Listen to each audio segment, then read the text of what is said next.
Well, you know, they did explain to you know what various tubes and accoutrements would be attached to you when you come out, but I have to say that was a big shock to me.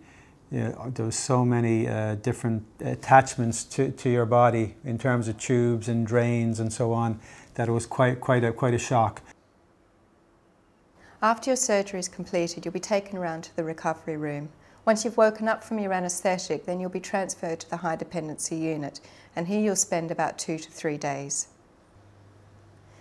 During your stay in the high dependency unit, you'll be looked after by highly skilled nurses. There will usually be one nurse looking after one patient or one nurse looking after 2 patients. You'll be looked after jointly by Professor Reynolds' team and the anaesthetic doctors during your stay. You'll be attached to a cardiac monitor where we can closely watch your blood pressure, your heart rate, your breathing and your oxygen levels.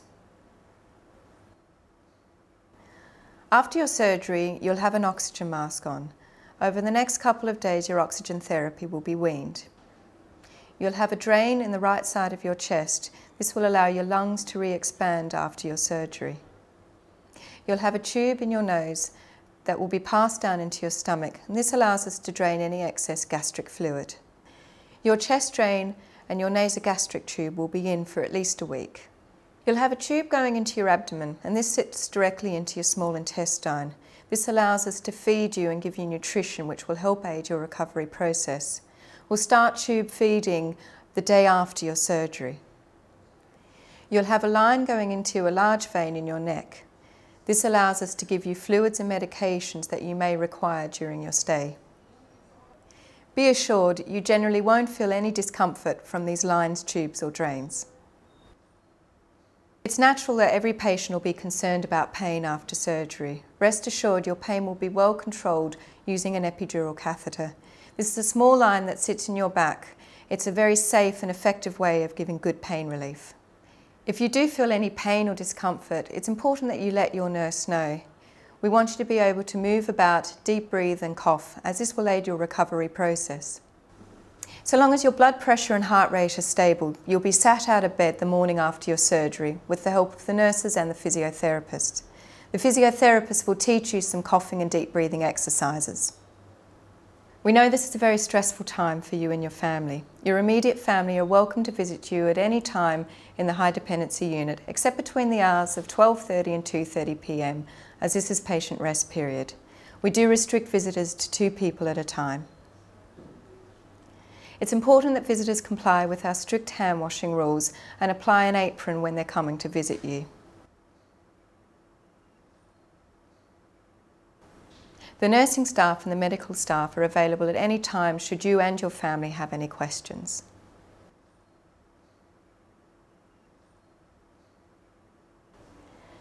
When your blood pressure and your heart rate are stable and we've weaned your oxygen therapy, you'll be ready to be transferred to the ward.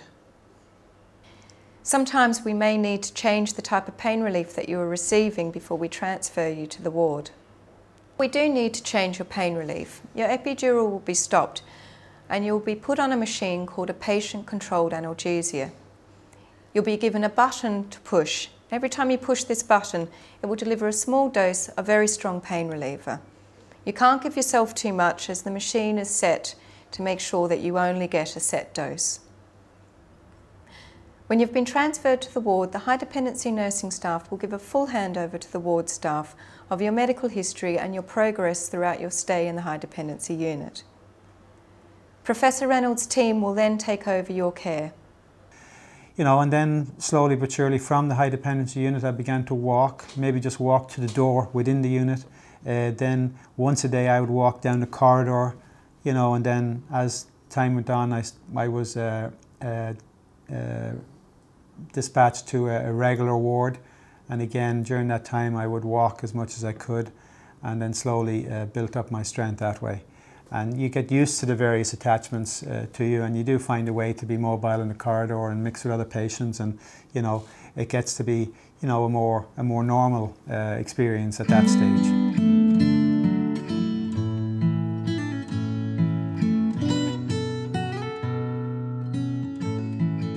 On day 3 you leave high dependency and you'll come to the ward. The ward is 25 beds. There are 3 bays with 6 beds and 7 side rooms. If you're lucky enough to get a side room, they're usually used for isolation, so don't be offended or surprised if you're asked to move out to allow a patient to go into it. It's a little bit different from high dependency in that you won't have one nurse just looking after you. The nurse will be looking after 5 of their patients as well. On day 7, you'll have an X-ray test where you'll swallow some liquid and an X-ray will be taken. The only reason you have this done is to make sure that your wound is healed. If the wound is healed, we'll take the drain out of your nose and the drain out of your chest, and we let you start drinking some water. As you tolerate the water, we'll progress to free fluids, but we would advise that you don't take fizzy fluids because they'll tend to make you sick. If you tolerate these, you'll move on to semi-solid diet, which would be ice cream and soup, and if you tolerate this, you progress on to normal diet. While you're progressing, your jejunostomy feed will continue until you're tolerating a normal diet, and then it'll be stopped. You'll continue with your physiotherapy. You'll be encouraged with your deep breathing exercises and your coughing, and of course we need you to walk at least 3 times a day.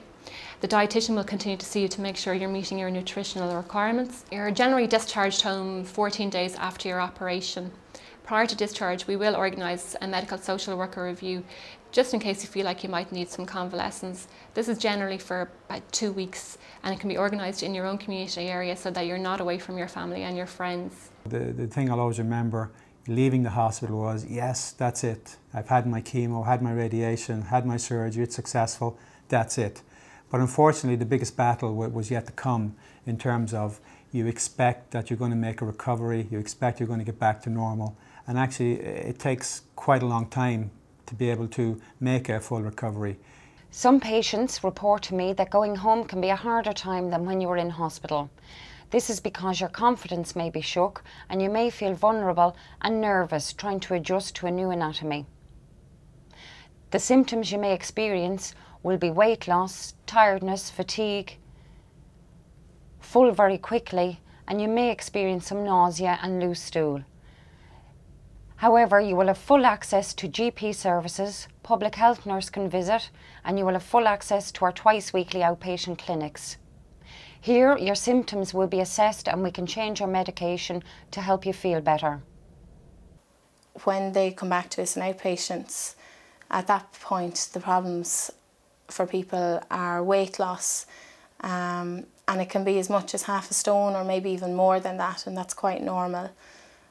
It's also normal to experience diarrhea, and a lack of appetite is something that people complain about a lot. So it's really important to get into a pattern of taking little bits as often as possible. So small meals and snacks frequently during the day, 5 to 6 meals or snacks during the day, and of the right types of foods. And you'll be advised on that when you're in hospital.